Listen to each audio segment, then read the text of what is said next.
தேர்தல் செயல்முறையை எளிதாக்கவும் நம்பகமானதாக மற்றும் வெளிப்படைத்தன்மையுடன் மாற்ற இந்திய தேர்தல் ஆணையம் கடந்த 6 மாதங்களில் 28 புதிய முன்னெடுப்புகளை மேற்கொண்டுள்ளது. இந்த முன்னெடுப்புகளானது 6 பகுதிகளாக பிரிக்கப்பட்டுள்ளது. அரசியல் கட்சிகளுடனான இணைந்த செயல்பாடுகள், தேர்தல் முறைகளை தூய்மைப்படுத்துதல், தொழில்நுட்பத்தின் பயன்பாடு, வாக்காளர் பட்டியலின் துல்லியம், வாக்களிப்பதை எளிதாக்குதல் மற்றும் திறன் மேம்பாடு ஆகியனவாகும். இந்த காணொளியில் இன்று நாம் டிஜிட்டல் குறியீட்டு அட்டைகள் பற்றி பேசுவோம்.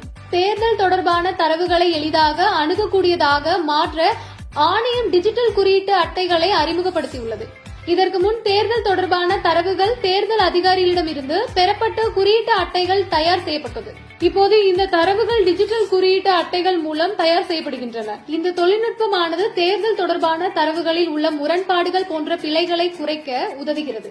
மேலும் இந்த செயல்முறையின் மூலம் இந்திய தேர்தல் ஆணையம் தொகுதி அளவிலான தேர்தல் தரவுகளை தெளிவானதாகவும் நம்பகமானதாகவும் அனைத்து தரப்பினரும் அணுகக்கூடியதாகவும் மாற்றியுள்ளது. அடுத்த காணொளியில் இந்திய தேர்தல் ஆணையத்தால் மேற்கொள்ளப்பட்டுள்ள பிற முன்னெடுப்புகளை பற்றி காண்போம். இதுபோன்ற இந்திய தேர்தல் ஆணையம் தொடர்பான மேலும் புதிய தகவல்களுக்கு எங்களது அனைத்து சமூக ஊடக தளங்களை பின்தொடரவும் மற்றும் சப்ஸ்கிரைப் செய்யவும்.